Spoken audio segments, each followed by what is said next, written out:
Welcome to Pushkin House. My name is Clem Cecil, I'm the director of Pushkin House. It's my great honour to introduce this evening Michael Frayn in conversation with Arkady Ostrovsky. For those of you who haven't been to Pushkin House before, it was set up 60 years ago, precisely in 1954, by two generations of Russian emigres as a place to gather and explore Russian culture with an informal setting with freedom of speech as a core principle. And this is a tradition we continue today. So this evening's event is in connection with our latest exhibition, which is dedicated to the Современник theatre, the contemporary, which was founded about 60 years ago. And thanks to Zoya Anderson, who has interpreted for many years, as far as I understand, for Michael, we were able to invite Michael, who is one of our greatest translators of Russian drama of Chekhov, precisely, and one of our greatest living playwrights and authors. I'm particularly excited about it because The Russian Interpreter is one of my favourite books about Russia, and if you haven't read it, you must read it. It's a work of genius. So, the exhibition, which is on for another week, is dedicated to Современник. It came out of the Thaw, like Pushkin House, and I believe Michael Frayn's connection with Russia spans almost the same kind of period. And the Russian Interpreter is set in the 60s, but it captures the flavour of that period so beautifully. Michael's work as a writer, playwright and translator has won many awards. I got to 20 and stopped counting. But they include, in 2003, the Golden Pen Award for a Lifetime's Distinguished Service to Literature, the 2003 Commonwealth Writers' Prize for Best Book for Spies, the 2000 Tony Award for Best Play, Copenhagen, and many others. We have on the table here his translations of Chekhov, which include all the 4 major plays, as well as an early untitled work, which he entitled Wild Honey, others have called it Platonov, and also some of the smaller plays, which was translated as The Sneeze, and originally performed by Rowan Atkinson. He's also translated Trifonov's play Exchange, and Tolstoy's The Fruits of Enlightenment.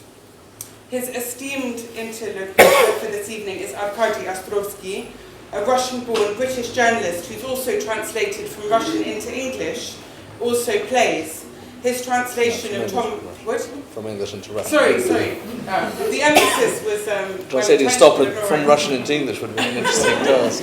Thank you. His translation of Tom Stoppard's trilogy, The Coast of Utopia, was published and staged in Russia.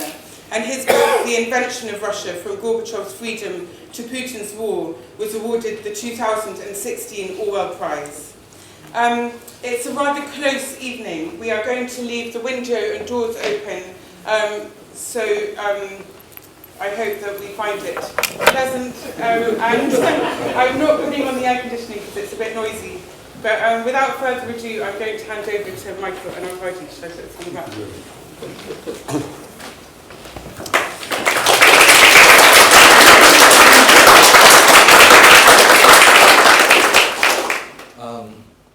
Well, it's a great honour.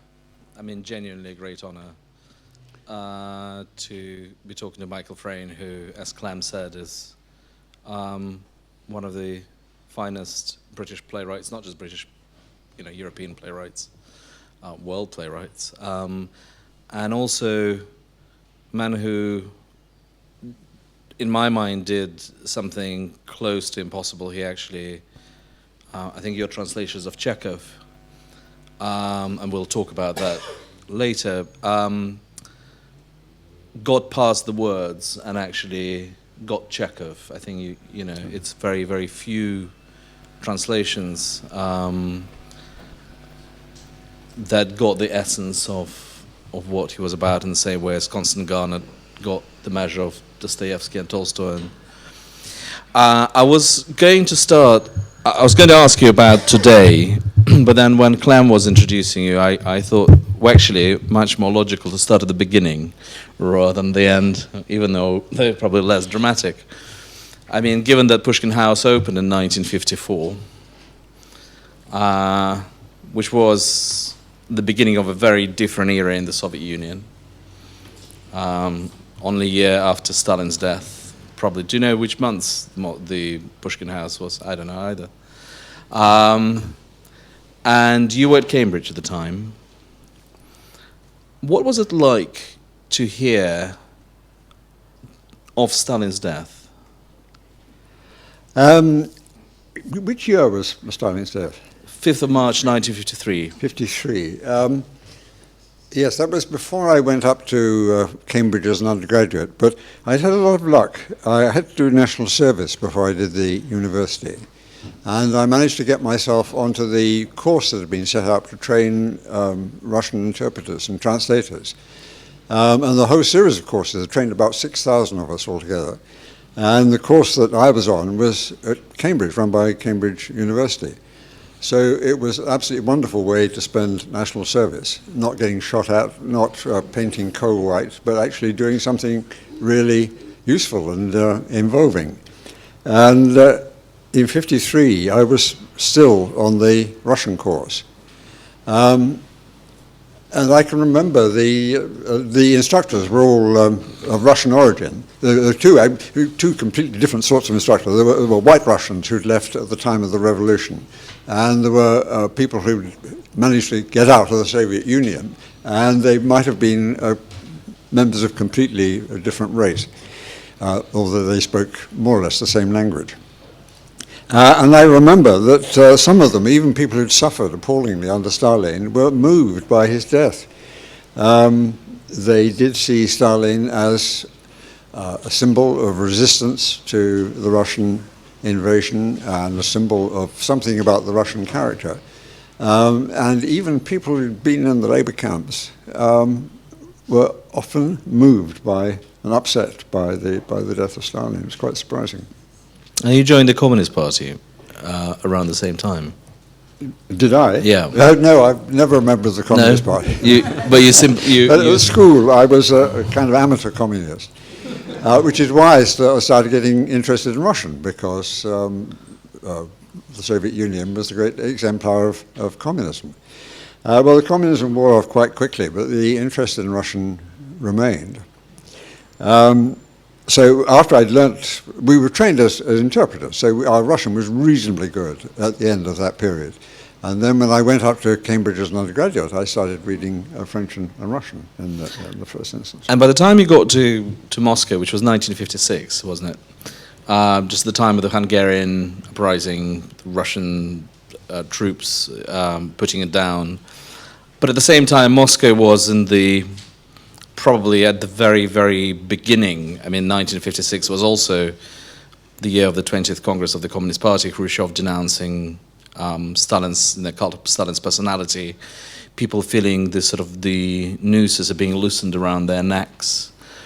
It must have been a pretty scary but also very exciting time to go there and see that moment which Ilya Ehrenburg describes as the thaw. Well, it was a fascinating moment, because it was just after the 20th Party Congress and just before the Hungarian Rising. And although everything was still tightly controlled in Moscow, you could feel that things were changing. We were in quite interesting circumstances. There were 5 of us at Cambridge who knew Russian, and we decided we wanted to go to Moscow University.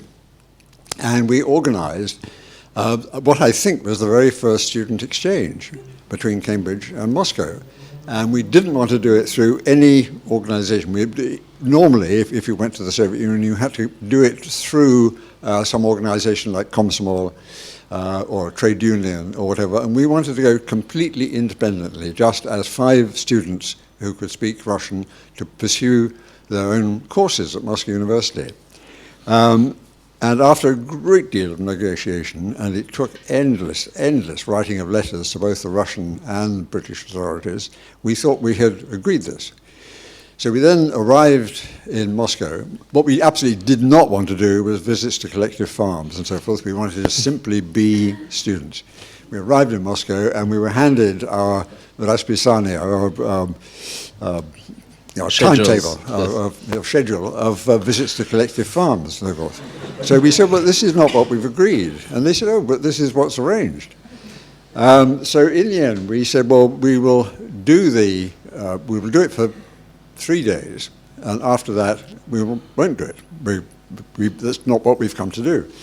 So we had an extremely embarrassing 3 days in which endless people came to see us to persuade us that we could not behave like this. We were guests of the Soviet Union, and we had to follow the program that was laid down. And they said people would be very hurt. People on the collective farms had been rehearsing their songs for weeks before our arrival.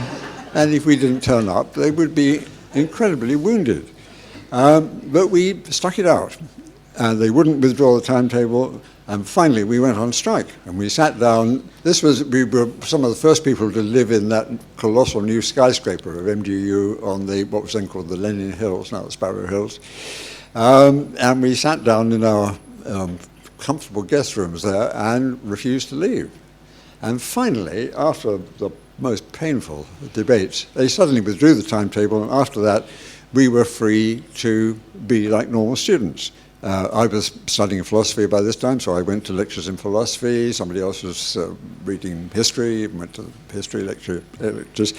And we got to know a lot of people in the university. It turned out to be slightly more complicated than we'd supposed, because I finally got to know one student well enough for him to trust me. And he was a Komsomol organizer. And he finally explained to me that all the people we thought we had met absolutely by accident in the corridors and refectories at the university had been sent by Komsomol. And he was the only person I'm reasonably sure had not been planted on us. So it was a bit of an eye-opener. It took quite a long time to find that out. What about theatre? Did you manage to go and see any theatre? I mean, Moscow was sort of opening up. Actually, I think I can't remember whether it was 1954, 55, when Peter Brook took his Hamlet to Moscow with Paul Scofield. There was a lot, Современник, the theatre to which this exhibition is dedicated, was the symbol of that time, of the thaw. Did you have any interest in theatre? Did you try to go and see anything? I mean, how much was this two lives sort of interest in Russia and interest in theatre sort of corresponded at the time? I didn't have much interest in theatre at the time. I don't think we saw any theatre, any straight theatre in Moscow. We were taken to the Bolshoi, because everyone was taken to the Bolshoi, and it's almost wonderful production of the ballet, Romeo and Juliet. I think we saw an opera too, but I can't remember what it was. And it absolutely sparked my interest in Prokofiev, and I managed to buy a recording of Romeo and Juliet. That was one of the things that changed my whole view of music. But the theatre, I think, not at the time.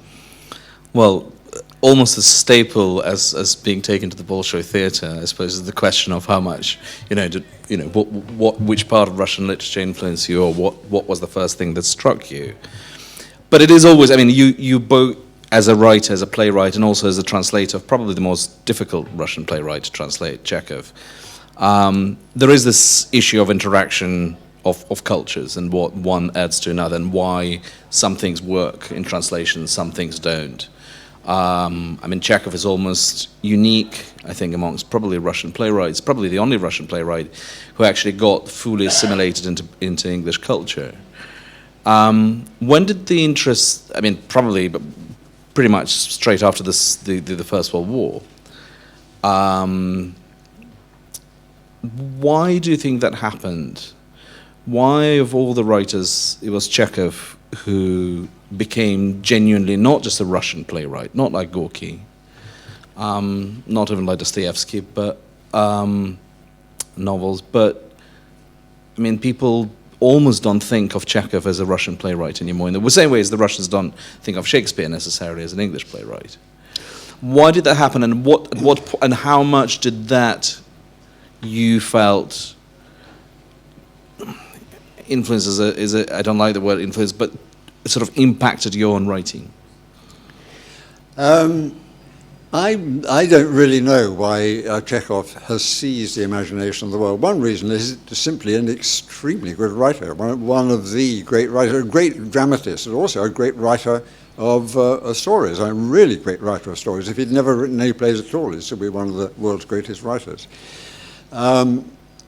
He writes quite straightforwardly. Russians often complain that he's not a stylist. A great stylist, they say, is Gogol. And I can remember someone telling me that Chekhov wrote kitchen Russian. And that's one of the attractions of the stories on the page, is that you're not conscious of the text. You seem to be looking straight through the text at the world he's describing, and the characters he's describing, the story he's telling. It is as if you're looking through a clear glass window, and I think that's a great attraction. But that's not what happens with the plays. I think one of the things that people have recognized increasingly about Chekhov is that he was a comic writer. He began as a purely comic writer. I mean, his early stories were simply the kind of things that students write for student publications, for simple, funny pieces.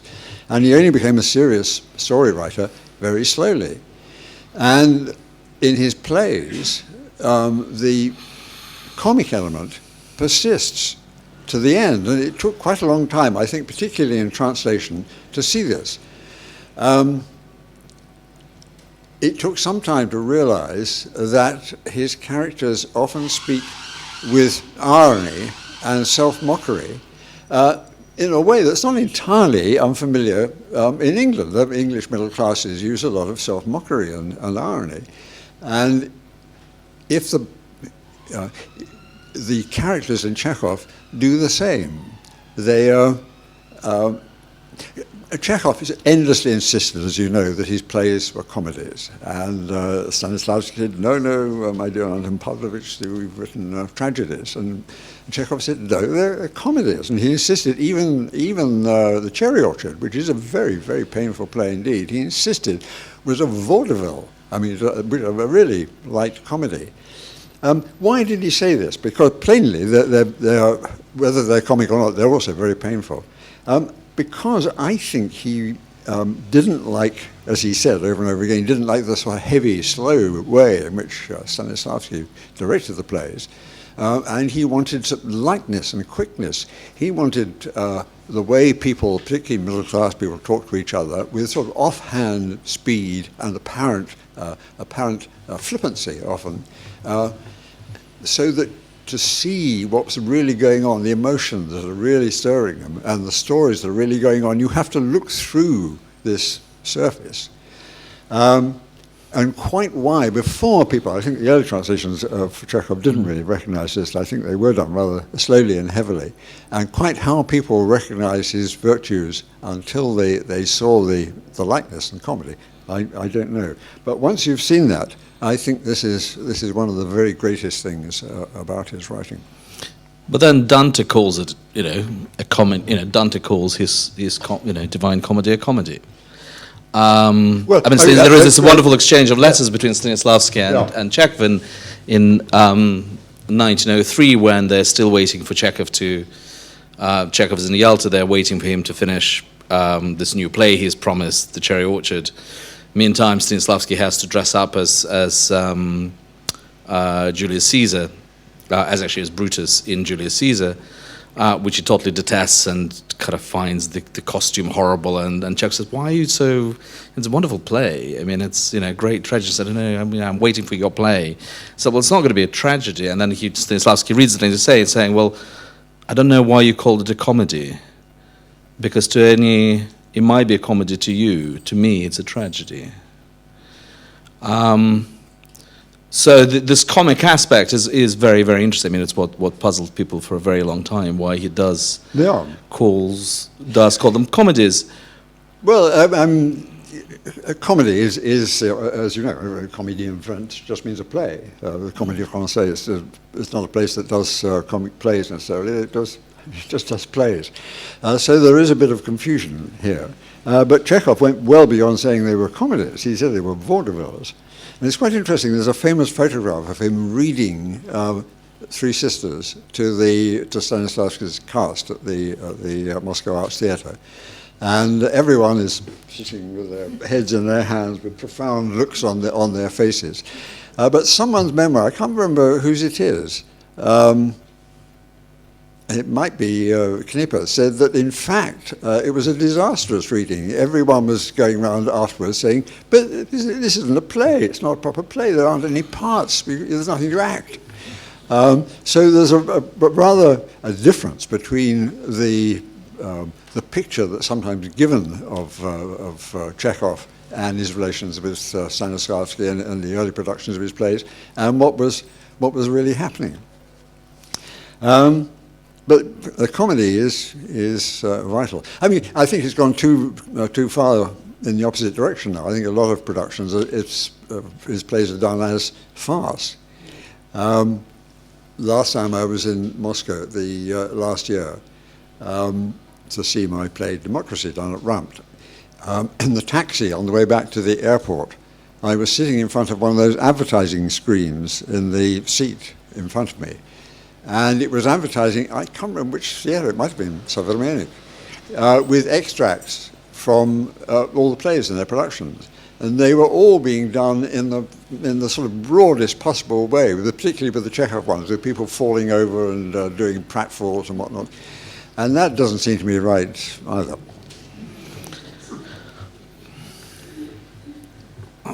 We have acquired, I don't know whether it's because of Stanislavski, I think it's unfair to Stanislavski, because those productions were, by the accounts we have of them and what they did to people, were extraordinary. But whether it's theatre historians... He said that Stanislavski turned Chekhov's theatrical fortunes around. Indeed. The Seagull being a total disaster in Petersburg. But whether it's the fault of theatre historians or the critics at the time, but Chekhov has acquired, rather unfortunately, I think, the reputation, or certainly in Soviet literary criticism, Russian literary criticism, as the sort of the realist par excellence. As you say, mundane language, plain language. Then you start reading, put aside everything, you read your translations. Could I just read a few lines? I'll just randomly pick it. Tuzenbach, before he goes to his duel with Saloni, ridiculous how such silly things can sometimes take sudden importance in your life for no reason. You could put your finger on it. You laugh at them, and just as you always did, you think how absurd they are, and yet you go along, and with it all you feel you haven't the strength to stop. Oh, let's not talk about it. I feel cheerful. I look at these fir trees, at these maples and birches, and it's all as if I'm seeing them for the first time in my life. And everything's looking at me with curiosity, waiting. Such lovely trees, and really such a lovely life they ought to be around them. And then at the end, Irina will be talking about how a time will come when people will understand what it's all for, what the purpose for all of this is suffering, and what has hidden from us will be hidden no more. In the meantime, though we have to live, we have to work. That's all we have to work. Tomorrow, I shall go on my way alone. I will take up my teaching post and devote my life to those who may have some use for it. It's autumn now. Soon winter will come and bring the first falls of snow, and I shall be working. Yeah, really mundane, isn't it? People can't talk to... what's incredible about reading just now, I'm sorry, I'm not doing great justice as a reader, and that's what always struck me in reading your translations, is that I could be as well reading Russian text, in that what you've translated is not words, this is not mundane language, this is not how people speak. No, well, it's heightened. There's... realism, naturalism, even the most naturalistic productions you can think of are highly stylized, I mean, life, that's the point of art, is it simplifies the impossible confusion of the world in front of us. It's very difficult to understand what's going on in front of your eyes, very difficult to see the threads that connect things, very difficult just to make sense of what's in front of your eyes at any moment. And the point of art, even the most naturalistic art, is to make it more visible, to make it more comprehensible. And I think that is one of the things about Chekhov. Although he is trying to catch these sort of light conversations that people have, there is a kind of heightened poetic quality to his writing that makes it very vivid as well, and it's very difficult to catch that balance. Is it closer to translating poetry than prose? Well, I think translating poetry is hellishly difficult. I have translated some Russian poetry, and I found it immensely difficult, particularly 20th century Russian poetry, which is full of allusions, often allusions to private things in the poet's life, and using really recondite language. It's quite beyond me, and translators who do that, like Angela Livingston, I think are just amazing. But there is this thing about Chekhov where you read the words, and that's the danger for any translator. I remember talking about it to Stoppard, who, when he was doing his translation of Uncle Vanya, that there is words, and actually you can translate words and nothing will happen. There will be no feeling, there will be no, because actually everything happens beyond the words. Yes.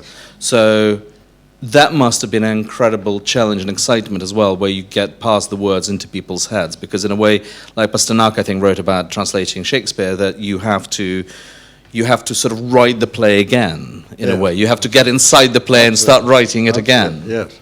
Absolutely, I think that's quite true. You have to try to stand where the original writer stood and write his play again as he wrote it, only in the target language. Translating is hard. There's no way around it. But it is easier than writing original stuff, because the original author has done a lot of the work. He's invented the characters and the plot. Structure is there. Done the structure. And also, most importantly, he has taken the original risk. If you write your own thing, you've no idea whether it's going to work or not. And it's very unsettling, very debilitating. One's confidence is endlessly sapped by not knowing whether it's going to work. Well, if you translate a play by Chekhov, you know it works because it's been done many times before. You've been given it to translate, or you've set up to translate it because you know it's a success. It works. And I've sometimes thought that translating is like being a little child in a car who sat in his father's lap on some little country road. And the child jiggles the steering wheel back and forth and thinks he's driving the car, while Papa is operating the clutch and the brake and the accelerator underneath. So it's very beguiling. It's a very beguiling thing to do. In fact, it's so beguiling that I think if you also write original stuff, you have to limit the amount of translating you do, because you just give up ever writing original stuff and just do nothing but translate. So, having done the Chekhov plays, having effectively inhibited his head, having been inside his head, could you tell us what you feel is going inside that head at the time? I mean, having been through the process again, effectively, of writing those plays, did you get a different measure of him and what he was doing? Well, what's going through his head is the stories of the plays and the characters and the setting. That's what's actually the neurological processes that are going on in his head, I think, are unretrievable. But what you can retrieve is what's emerging, the play is writing. And you've got to try and follow in his footsteps and write the same play in English. I mean, it's a very mysterious process, how ideas emerge into the world, where they come from, what form they're in before you actually put them into language. It's extremely mysterious. I mean, it's absolutely undescribable, in fact. And philosophers and psychologists and neurologists have never managed to capture it. I've written a book of a philosophical book called The Human Touch, which is a lot of which is concerned with this very process of where ideas come from, what it is that takes form when you write something. But at any rate, if you're translating, you are starting with somebody else's text. Do the words come first? I mean, do the ideas actually born out of words, or is the idea and the words are merely, the language is merely sort of a way of expressing, the best way of expressing that idea, or is the language primary to an idea? Do you feel, having written novels, plays? Well, I think plays and novels are slightly different.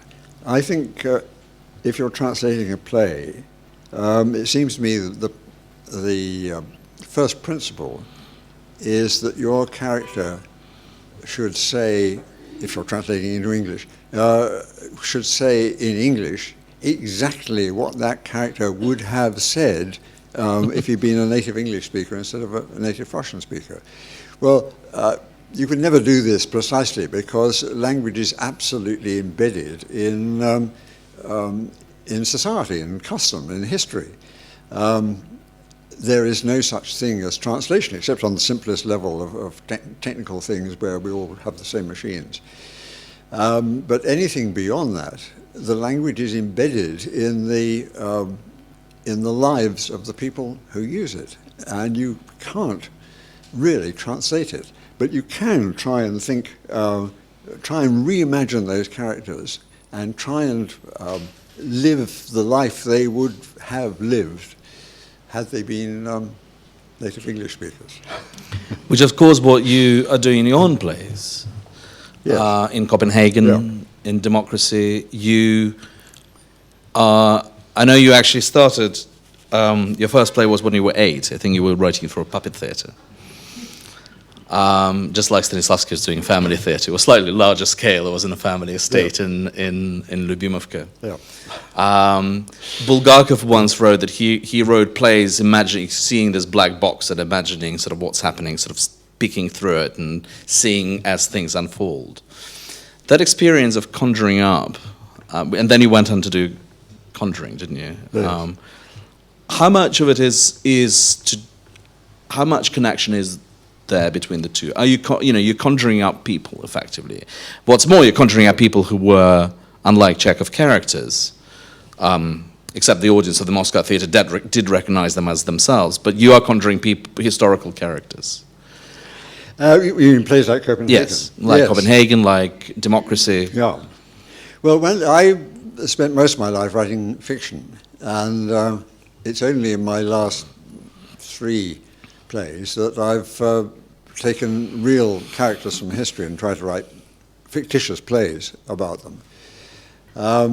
And for a start, when I first began to write Copenhagen, I was very inhibited and daunted by the fact that there was no way in which I could go back and see Heisenberg and Niels Bohr and see what they were like, hear what they were like. I read everything they'd written, of course, and did my best like that. But as soon as I started to write, and to write words that they didn't say but might have said, I felt very inhibited.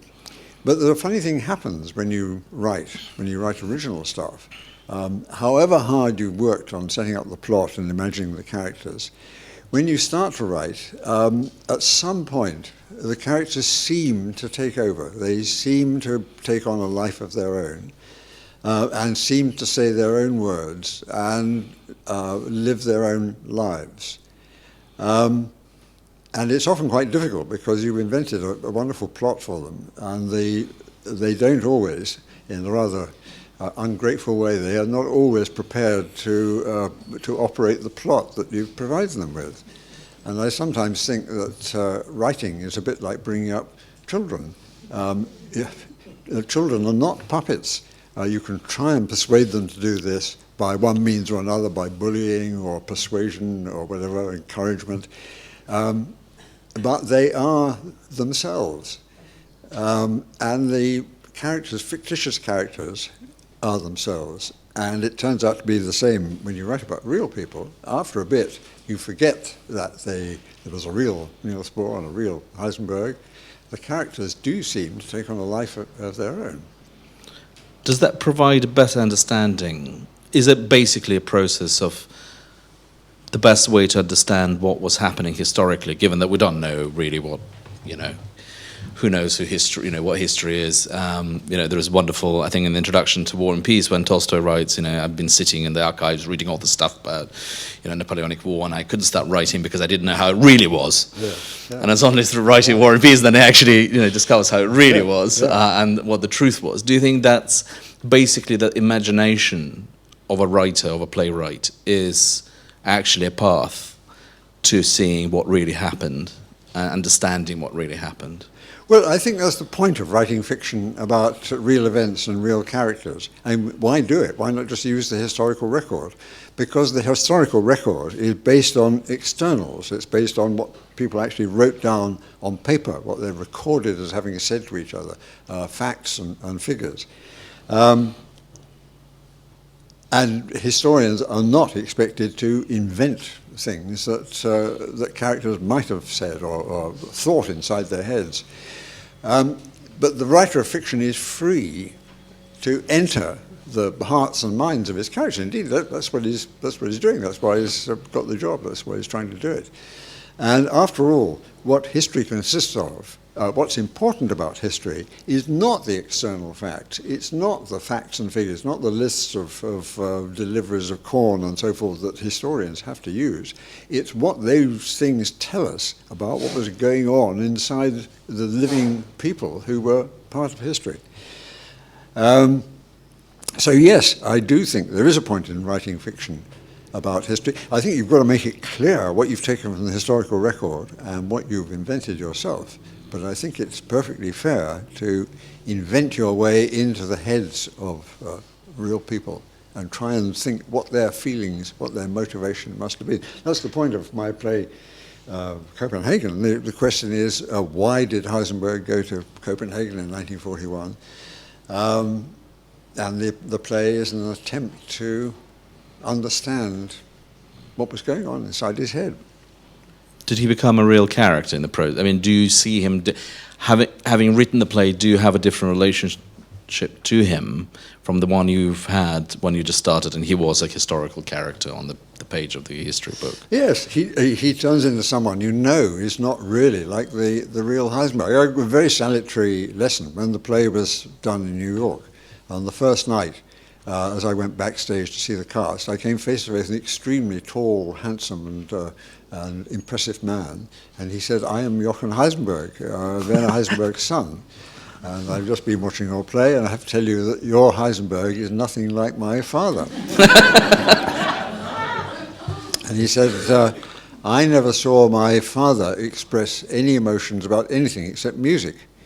But then he went on to say, I thought, extremely shrewd thing.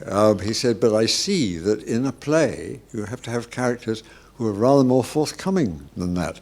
And that's the point, that we don't manage to express our emotions in life. We never manage to say precisely what we really feel. We're inhibited, we can't recognize what our own motivation, our own feelings are. And the writer of fiction has a chance to fill in the gap. But yeah, so it does, yeah. It must be sort of similar to, as a playwright, watching your characters come alive on stage.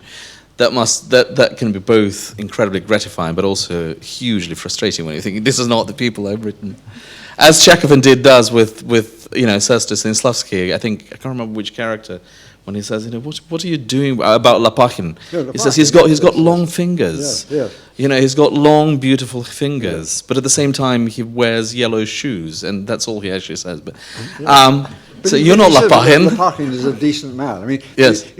Any progressive person would think Lapachin set up to mock as a ridiculous boor and Philistine. And Chekhov absolutely insisted he was a decent person, and he's plainly he is, and he does his best to save Ranievsky from the disaster that's going to unfold her. He buys the estate when she can't actually do anything to save herself. Yeah, but I mean, Chekhov pushed it a bit further than it actually went, because he said to Stanislavski, "Why are people crying all the time in the play? Nobody cries in my plays." Well, actually, if you read the stage directions, it often says so and so was sobbing, or had tears in their eyes, or whatever. So it's he in his arguments with Stanislavski, he did put things slightly more strongly than you can justify from the evidence. When you see theatres produce your plays, I mean, how many times have you been you felt you were lucky in saying yes, and the theatre goes further and does something with the character? Because the character in the plays is words on the page. It's just a plan for something that is about to happen, and sometimes it happens, sometimes it doesn't.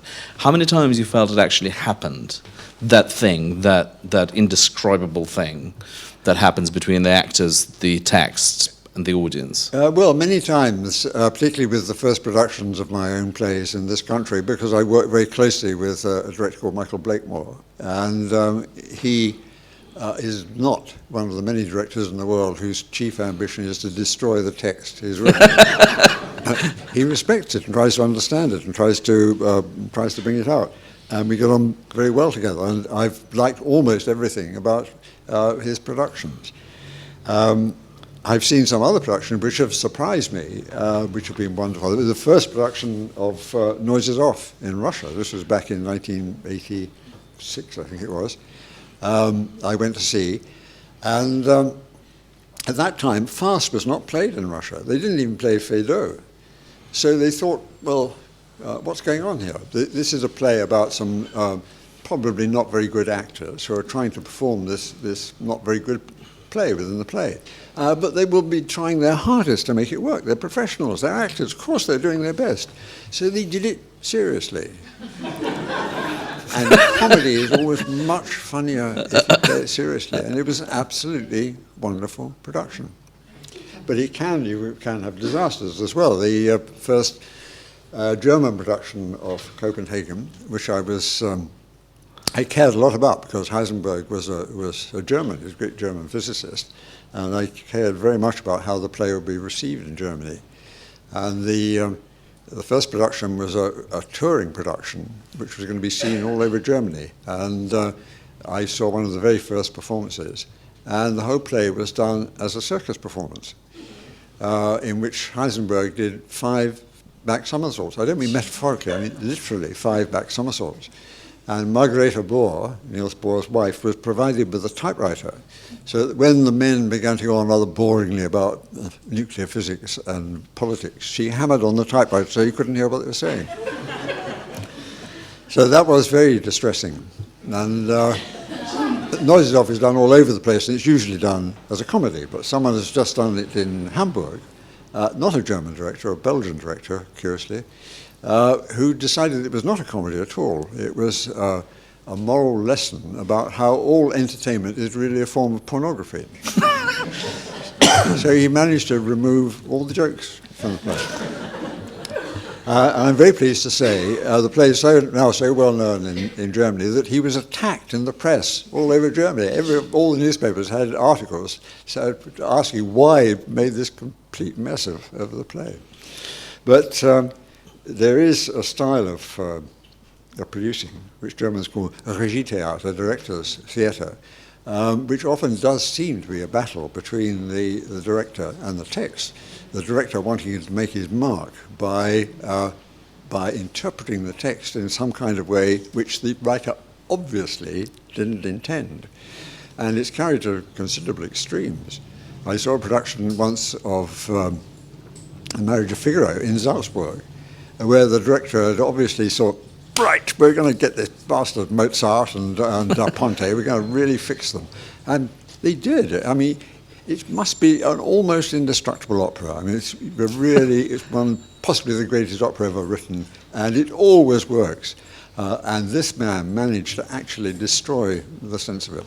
Well, the plays do take revenge eventually on those directors. You know, that's a sweet moment.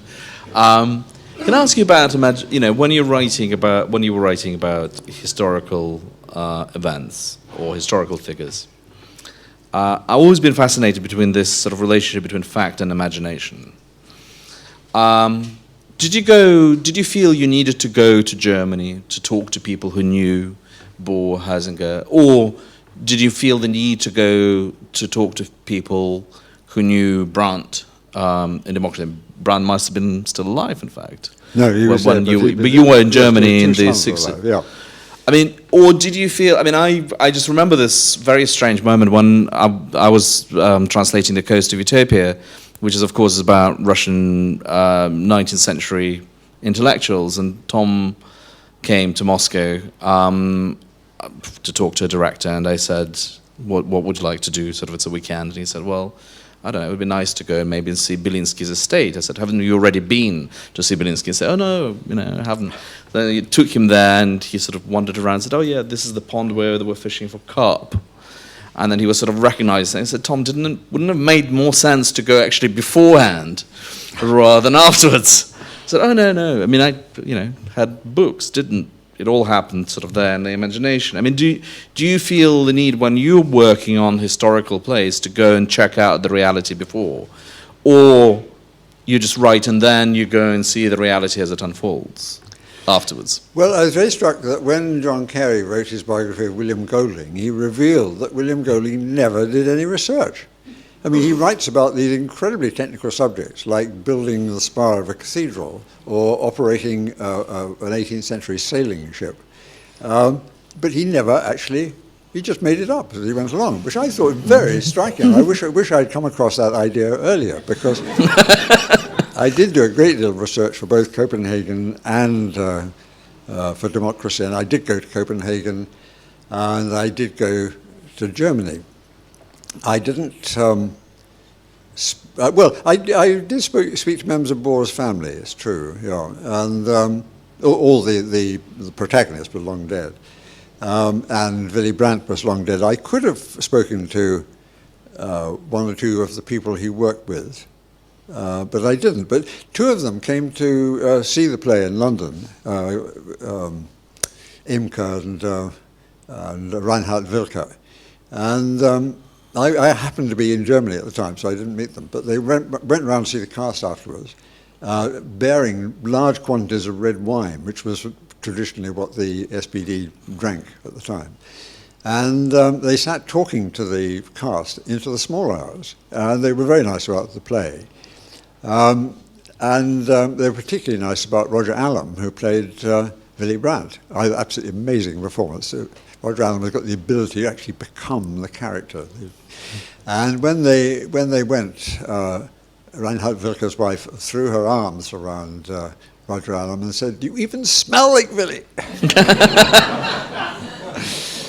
So, and a lot of people who saw those plays had known the original characters, and some of them, unlike Jochen Heisenberg, did say, "But she was just like Margareta Bohr was just like that." Well, she can't have been just like that. But people are prepared to go a long way to meet a fictitious character. They are prepared to read into a fictitious character if they feel it's a sympathetic portrayal. If they feel sympathy with what they're seeing, they go a long way towards accepting that person.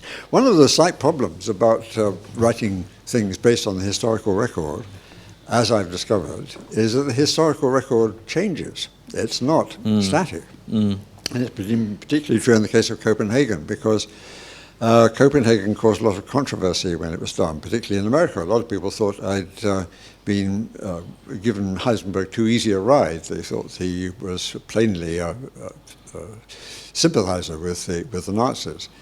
And there was a lot of angry debate. And as a result of the debate, a lot more material has emerged. Drafts of letters that Bohr wrote to Heisenberg when he read Heisenberg's account of the meeting, which were never sent. And then, much more striking, a letter that Heisenberg wrote to his wife during the week he was in Copenhagen. Well, Bohr's letters were written 15 years after the event, and it's still a great problem trying to remember what happened. Everyone's memories of things that happened 15 years ago are totally different. But Heisenberg actually wrote his letter in stages during the week he was in Copenhagen. And he doesn't mention the conversation with Bohr, probably because he expected, I'm sure rightly, that the Gestapo would open his mail because he was under surveillance. But it does change the circumstances. Everyone up to that point had assumed there was one meeting. Some people said that Bohr, a lot of people who knew the people involved, said that Bohr was so angry about having to receive an enemy during the war, even though he was an old friend, that he wouldn't invite him to his house. He would only see him at the Bohr Institute in the centre of Copenhagen. And even the people who thought he did go to the house thought there was just this one meeting, which was then broken off because Bohr got angry at what Heisenberg said, and that wrecked their long friendship. Well, Heisenberg's letter makes it plain that Bohr did go to the house, that Heisenberg did go to Bohr's house, and he went not once, but 3 times. And although he doesn't talk about the conversation, it's pretty plain from circumstantial evidence that the conversation took place on the second visit. Well, the only thing that everyone's agreed about that meeting was it did wreck their friendship, and they found it very difficult to put it together again. However, we now know from Heisenberg's letter that he went back to the Bohr's house on the Friday, 2 days after the conversation, and he says in many ways it was a particularly nice evening. Bohr read aloud to me, and I played him one of the Mozart piano sonatas. So even the one thing we thought we got straight about that meeting turns out not to be supported by the historical record. And also, now the Heisenberg family have published the rest of the correspondence between Heisenberg and his wife during the war, although it doesn't have any relation, doesn't have any bearing on the physics or the whether Heisenberg was involved in, was really trying to build a bomb or not. It does change the whole picture that historians had of the relationship between Heisenberg and his wife. It turns out to be much closer and warmer and more human, really, than people had realized.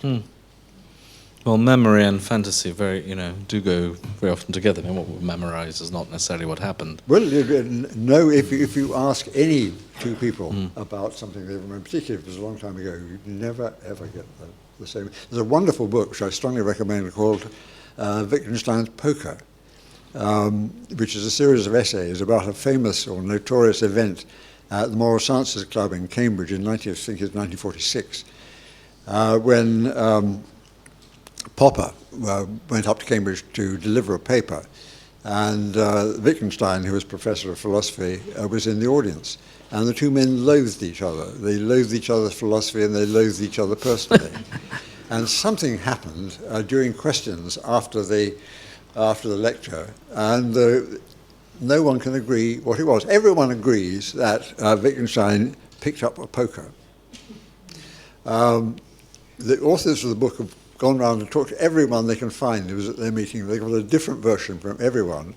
According to some people, he simply picked it up to demonstrate a material object, to make some philosophical point. But other people say he took it out of the fire red hot and waved it in front of Popper's face.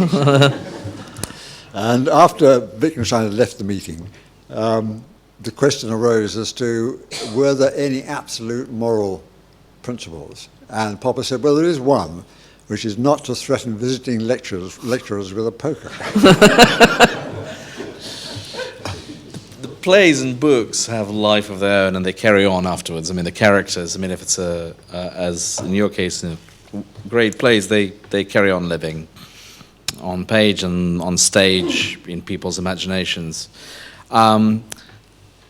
It must be very, if I can bring it to today, it must be very strange having written about things that really mattered in the 20th century, about Bohr, Heisinger, about Willy Brandt, and the emergence of Germany from the Second World War, which moved you so much, as you, I think, wrote in the postscriptum to your play. The emergence of Ostpolitik as not just as something that has been thought up as a sort of political idea, but something that emerged out of the war. And now here we are today, where the relationship between fact and fake news, where is turned upside down, where Ostpolitik, even the Social Democrats don't dare to say, you know, somebody told me that ahead of these elections, the SPD has removed Russia from the subject, from one of the top issues of their policy ahead of the German elections in September. It must be very strange, but also interesting for you to observe what's happening to all the characters that you've created and all the stuff, all the things that you've lived and described. How sort of postmodernism, in a way, is turning it into, you know, inside out and upside. What do you feel standing in the middle of all this sort of post-fact? Well, I think Mr. Trump has taken fiction a stage further into life. First of all, he's discovered there is not the slightest need to produce any proof for anything you say, because nobody cares about the proof. And you can say anything you like, and that enough people will accept it to make it have a political effect. And he's gone beyond that. He's discovered you don't even have to be consistent with what you've said yourself. You can say the opposite of what you said the day before, and nobody cares. So that is a very striking advance for which we writers of fiction should perhaps be grateful that this. Yes, perhaps he would have been a better playwright than a politician, but yes. Or certainly would have been less dangerous. I think at this stage it would be great to open it to the audience. I mean, for me, this has been absolutely fantastic experience. Just talking to you about the process of writing about the character's imagination. But obviously, the questions, you know, please feel free to ask any questions, anything that interests you. I'm not very good at this sort of moderating, but I'll just hope to see the hands as they go up. I think the gentleman's here in the first row. If you could just speak up a little bit, that would be great. I've got a question about Chekhov in performance. For a long time I was a total purist, and I felt that you, even if with the wonderful subtext and the characters and the dialogue, you must never try to wrench Chekhov out of the historical period or take him out of Russia, because it wouldn't make sense. I believed that for a very long time, and then I saw a couple of productions by young English versions or adaptations by a young English playwright called Daniel Rice, who'd moved Chekhov quite successfully into a British context and a modern context. And she did several plays, some of which worked slightly better than the others. I wonder where you stand on this, or whether you've ever seen a version of Chekhov that was wrenched out of Russia in the 1900s period that worked. Well, I think it's perfectly fair to adapt classics when a classic is well known and everyone knows what the original was like. I think it's perfectly fair for people to adapt it to other circumstances if they want to. And I think sometimes it can be effective. Often, I think turns out to be a fairly cheap trick, which doesn't illuminate very much about either the original text or the present situation. And it's not something that I'd be interested in doing with plays which seem to me perfect as they are. It seems to me slightly patronizing to the audience. I think authors who do that are saying, well, you're not quite up to understanding that things that happened in 1900 have a relevance to us today, unless we explain to you that the characters are like, can be seen as present-day characters. And I think audiences can understand. They can look at things, events that happened in the remote past, and understand the human truth of them without being spoon-fed like that. So it's not something I would do. But I have to say that in the case of Chekhov's first play, which doesn't have a title, most people call Platonov, which I call Wild Honey, I have done a lot of rewriting, not to put it into a different era, but to get it more tightly organized, because he wrote it at the beginning of his career when he was 21, possibly when he was even younger. And although it's got the most wonderful material in, it is a bit of a mess as a play. It goes on for a very long time and is very confused and is trying to be too many different things. So I thought, provided I made clear what I was, or tried to make clear what I was doing, what I'd done to it, it was fair to do that. Please, the question. Is there something of a parallel between when you're a young man going to Moscow and going, this seems very interesting, it would be very interesting to see what life is like in the Soviet Union, and deciding that you want to write about, for example, the war or Germany post-war, and saying, I quite like the feel of Germany in the 60s, 70s. Perhaps I'd better sort of find out, I'd like to spend some time there, so I'm going to write about it. Or do you get, and sort of using it as a peculiar sort of internal travel agency, or are you just sort of saying, I want to write about these ideas, therefore I'm going to have to spend time in Germany? Well, I think sometimes one, sometimes the other. I wrote the novel that was mentioned, The Russian Interpreter, because I'd been in Moscow and I had observed something about it that I felt I could write about. In the case of Copenhagen, although I had been to Copenhagen, I hadn't actually looked at the institute there or whatever, so I went back to do the research. And in the case of Germany, I'd spent quite a lot of time in Germany one way or another and become very interested in the way in which Germany had recovered from the Second World War, which seems, as Arkady was saying, intensely moving. I mean, Germany was totally physically and morally shattered in 1945, and out of that ruin, they've constructed a very stable and decent country, and that interests me much more than the Nazi period, which is what seems to interest most people. But I had seen something of Germany at first hand before I began to get interested in this one particular incident. Could I just sort of ask a sort of follow-up question on that? Do you think this would have happened without the Allies' occupation of Germany? No, I don't. I think it's remarkable, the difference between what happened after the First World War, when there were endless revolutions and counter-revolutions in Germany, and a totally non-functional government emerging. And what happened after the Second World War, when democracy was effectively imposed on Germany by the occupying powers, by the Western occupying powers. The Germans were instructed by the occupying powers to write a constitution. And they really didn't want to, because it was difficult to see how to do it without recognizing the existence of East Germany as a separate state. And they got round it finally with a little trick of words. Instead of calling it a Verfassung, or a constitution, they called it a Grundgesetz, a basic law. No, it's. I think the Western Allies, at any rate, had learnt something from the disaster that followed the First World War. They learnt that it's no good just sacking a country completely and reducing it even further to poverty, because it's going to sow bitterness and sow the seeds of a further war. Yeah, I think that's a big difference.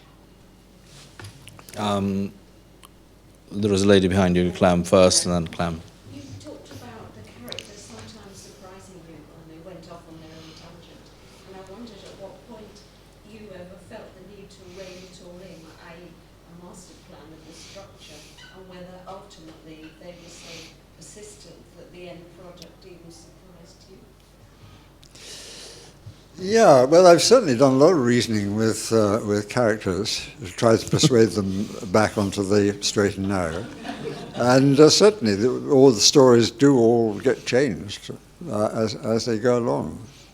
And a lot of writers start without a plan. There are famously, Muriel Spark began knowing nothing except the title of a book. Well, that's what she said, anyway. And when I was a reporter on The Guardian, which was my first job, we all read the biography of Howard Spring, who'd been a Guardian reporter himself and become a best-selling novelist.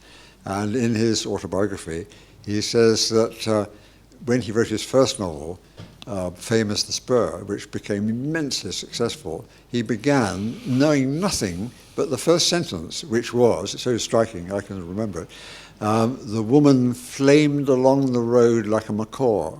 And he wrote that down. And then where do you go from there? And that's why we all thought it was wonderful. It seemed so easy. You just think of a first sentence and write it down, and everything follows. But it turns out to be a bit more difficult than that. But there are some writers who like to plan everything in advance, and some who just follow their nose. I had a couple of questions. One was you mentioned that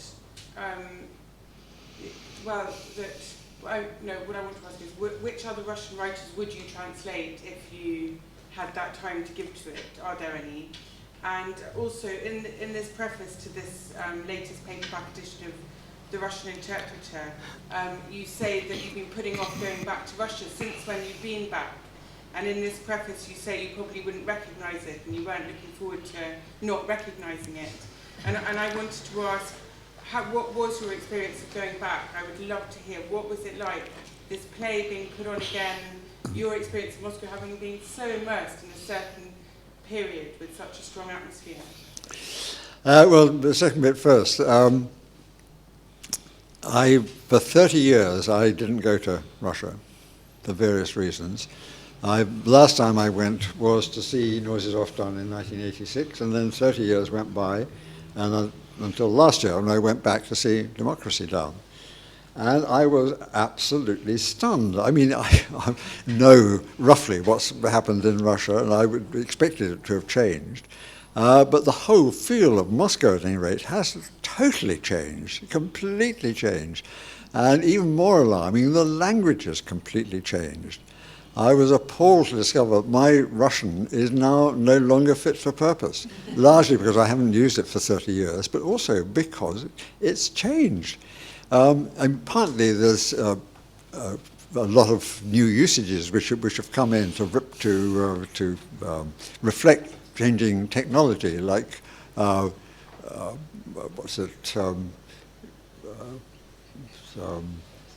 was struck me. I was very struck by some of the words which are literally transliterated, and it took me a long time to realise what offshore fondi were when I saw a headline. Offshore fondi, of course, I did. But also words like googlits and press a right button and so forth, press a button. But it's not just that. The whole feel of written Russian in journalism has changed. There was a very, very simple code of things you could say in Russian newspapers in Soviet days, some of which has now been taken over by the Daily Mail here. I think simple headlines like "Destroy the saboteurs" and "Enemies of the people," which could have come out of some Soviet paper in the 50s. But now Russian journalism, like Western journalism, is very elusive. It's full of very smart, slangy usages to express current political situations. And I've found that quite difficult to cope with. But I'm appalled to find I can no longer speak Russian. Heartbreaking. So that's one thing. How has it changed? And you said any other Russian writers I'd like to translate. I'm not sure I could do it anymore. I have translated one or two other. I've translated some poetry, and I translated a play by Yuri Trifonov called Obmen, Exchange, which I saw done in Moscow at the Theatre on the Taganka, directed by Lyubimov, and I liked it so much. I asked Trifonov for his permission to do it. And I really enjoyed doing that. I think it probably couldn't be done now because it's so rooted in Soviet life. And it's I don't know, I think Trifonov is probably one of very few writers who actually survives in the same way as Chekhov survives. Really? You think he has, yes. I think I very much like a number of things. Wonderful. He didn't write a play, he wrote as a novel for a start, and Lyubimov persuaded him to turn it into a play.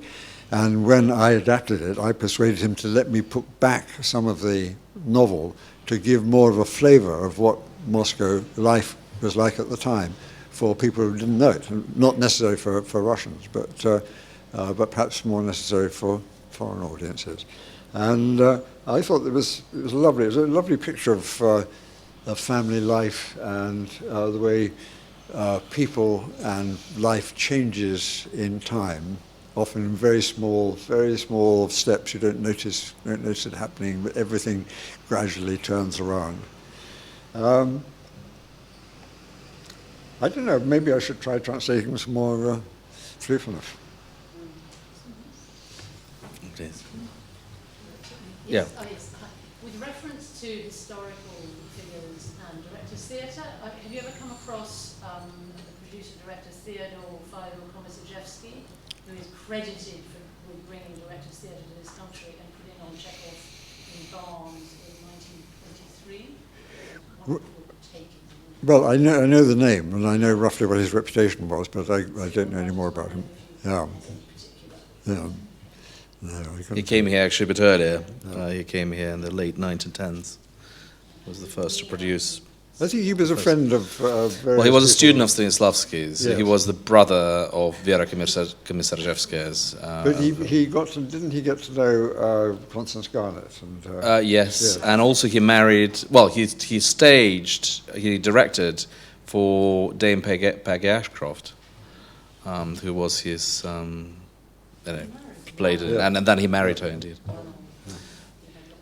Yeah, I just had a question about this production of Noises Off in 1986 in Moscow. How did that come about? Did the theatre ask to do it and get it translated, or how did it all happen? I think all the productions I've had in Russia have happened because of Zoya Anderson, who's sitting here in the front row, who has laboured and laboured and laboured to set them up. And how many meetings she's had and how many letters she's written and how much arm twisting she's done to get them done, I don't know. And I think it was really you who got Noises Off set up, wasn't it, in the first place? It was teamwork. It was teamwork. She's here modestly, right, yes. But I think if you want your play done in Russia, I should get to know Zoya. Could I ask you one question to take you back to what you've said? It just struck me about Germany and the Allies and the imposition of democracy. So we have two examples. We have Germany after the Second World War. It worked, still works. We have Russia, the Soviet Union, Russia after the end of the Cold War, not occupied, no imposition, didn't quite work. Do you see the parallels between, or the contrasts between why it worked in Germany after the crimes of the Nazis and it didn't work in Russia after the crimes of Stalinism, which some would argue, and I would probably join that, were no less horrific? Yes, I would agree. Well, I think it is that Germany was occupied by people who were determined to impose some workable political system on it, and Russia descended into sorting itself out, and inevitably in those situations, the people with the most power come to the top. And the people who've come to the top are people, particularly old KGB personnel, and people who ran the state industries. And they exercised their power, as you'd expect, rather ruthlessly. And there was no one to hold the ring, no one to impose anything on them. That sort of logically suggests a line which would very much go against your paper, The Guardian of the Observer, is that actually this sort of interventionism, where you impose a set of rules on another country, does work. In particular, one could then carry on saying, well, Iraq was right. Yeah, well, it was a very good counterexample of Iraq. It was occupied, and it didn't work. We didn't manage to impose a workable system on it. But perhaps because we understood even less about Iraq than the Allies understood about Germany, and they made a lot of mistakes about the German system, and also because of greed. I think greed was a great was involved in the reconstruction of Iraq. People were given colossal contracts in order to make money. And that didn't really happen, I think, in Germany. German industry remained German. It was not Americanized or anglicized.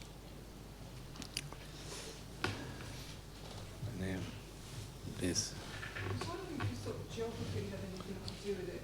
So can you speak up a bit? With the three sisters, this sort of longing to get to Moscow is almost like a longing to join the hub of where it's all happening, and you're in limbo, you're in outer space somewhere. And I wondered if that, the enormous distances of Russia had this a big contribution to this difficulty in making democracy enticing, because you couldn't embrace everybody physically. There wasn't technology, there wasn't infrastructure to do so. I mean, do you think that that is in any way relevant?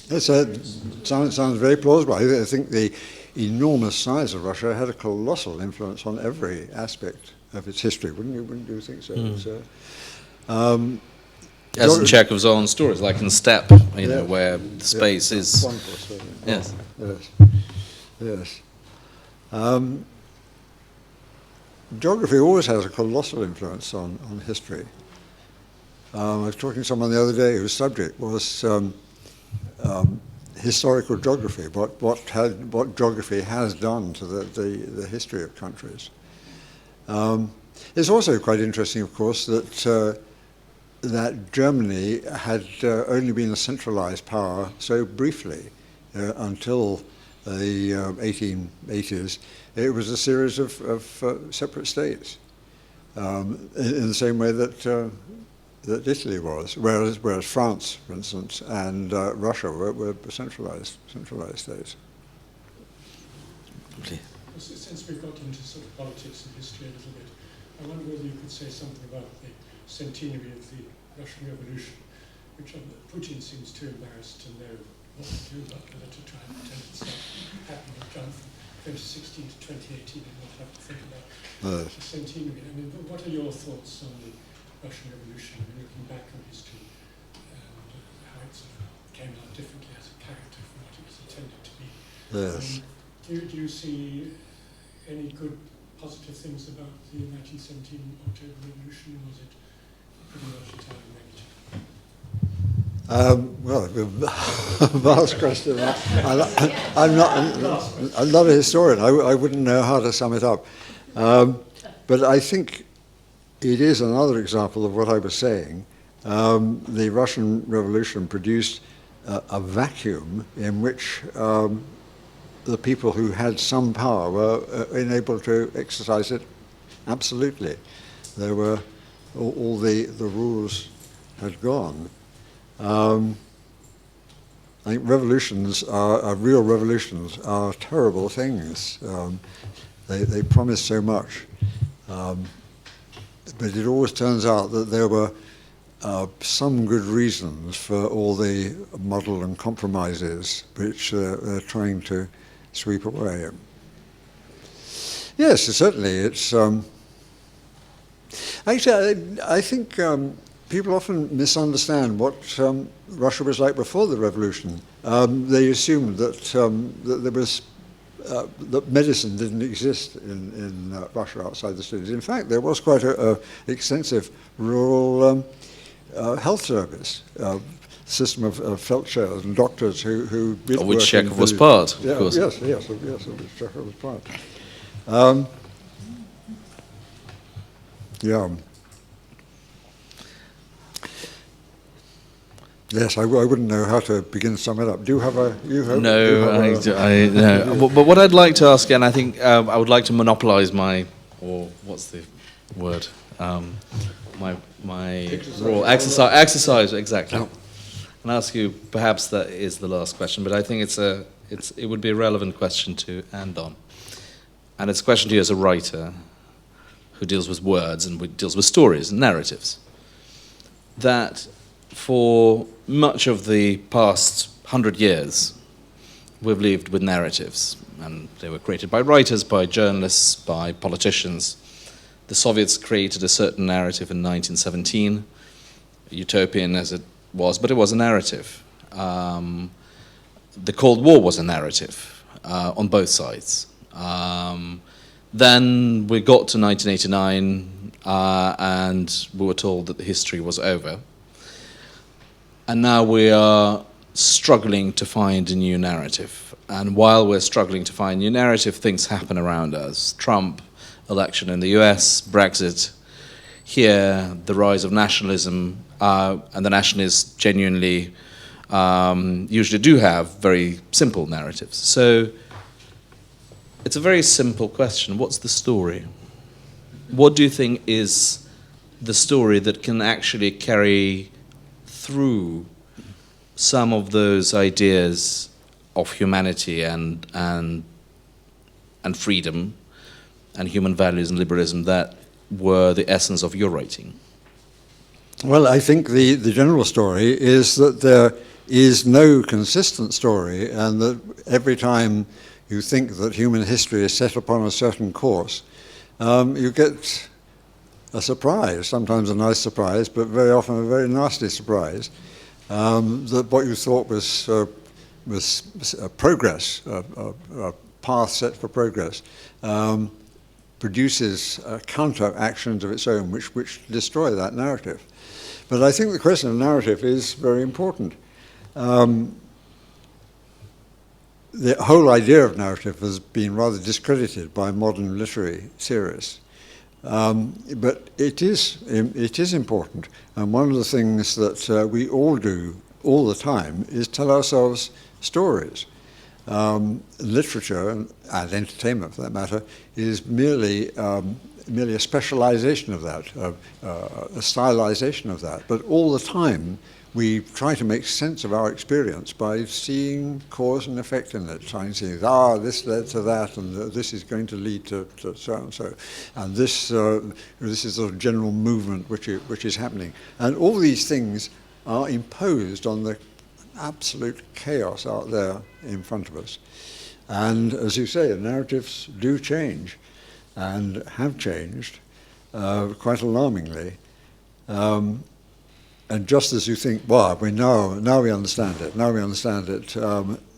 There's going to be a move back towards nationalism. Two countries in Europe, at any rate, Holland and France, halt that process and continue with the old narrative. Which is going to win? Is it going to be the Trump Brexit forces which are going to which are going to dominate, or has that movement now passed its peak? I don't know. I don't think anyone can tell. We just have to wait and see. Very much the kind of thing a Chekhov character might say. If only we knew. Yeah, if only we knew. I think this would be a logical, a rather neat Chekhovian way to end. I certainly enjoyed it immensely. Thank you very, very much, Michael.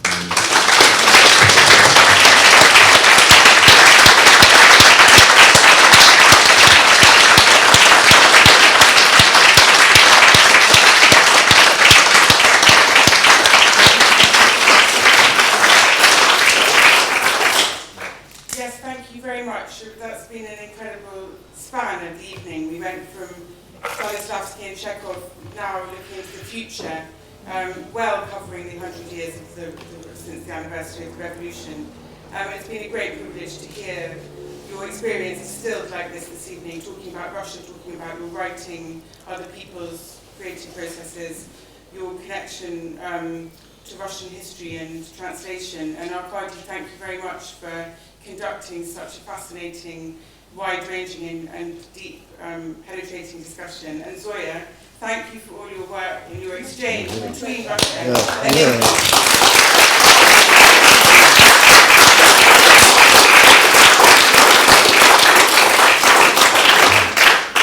And thanks again for coming this evening. Pushkin House is an independent charity. We're self-funding, and we survive thanks to donations. And if you're not a friend of Pushkin House, please consider becoming one and allowing us to keep going with our programming. And we don't take a penny from any state, we're uncompromised. And that's important in these days of shifting stories. we've got another opening on the 1st of June, Alice in Wonderland, the best living illustrator of Alice in Wonderland, Uli Vashenko, who's been illustrating Alice in Wonderland for about 35 years. His latest work is a response to John Tenniel's original drawings, and the exhibition is called The Geometry of Nonsense, and opens on the 1st of June, and we'll be having a season of events related to Russia, Soviet Union and Alice in Wonderland, that connection. So please keep an eye out for those events, sign up for our newsletter, sign up as a friend. But thank you, let's just have one more clap for our guests.